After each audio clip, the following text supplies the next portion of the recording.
To raise 2 children, she still has to go out and work in the middle of the night, but her son ends up spilling dinner all over his clothes. They were already running late, yet she still has to feed him bite by bite. Her daughter sees everything, and feels deeply upset. Bana da sen yedir. The mother thinks her daughter is just joking, saying she is too old to still be fed like that.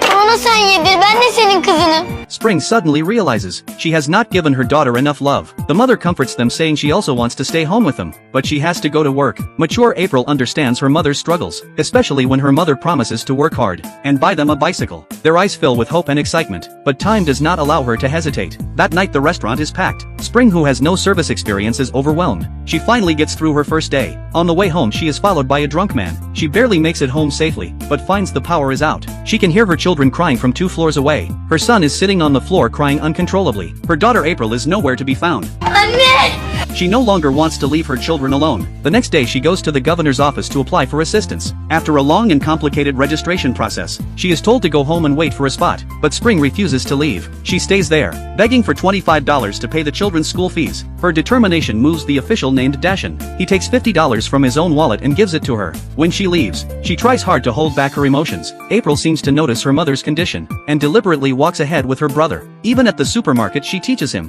chocolate is not a necessity, so do not buy it. This breaks Spring's heart. A girl named Shauka goes to a photo studio and takes photos with her phone. Bu bizim aile fotoğrafı.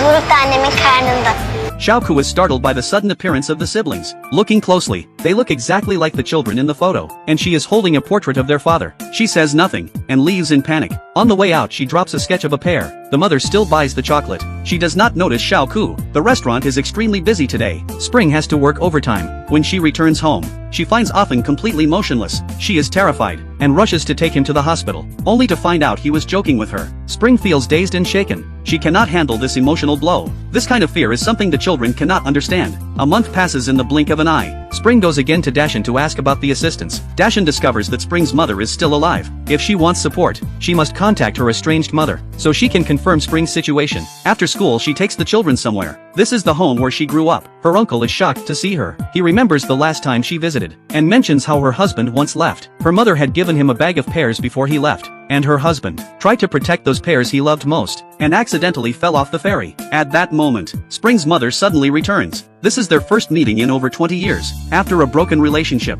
the presence of the children makes the moment less awkward. Spring directly states her purpose. She asks her mother to inform the aid office that they are no longer in contact. Kocan nasıl? The mother does not know about Sepa's death. Thinking about the pears she once gave, her doubts grow stronger, but the mother says nothing. She takes out the only $5,000 she has, and gives it to Spring. Spring refuses without hesitation. She believes her husband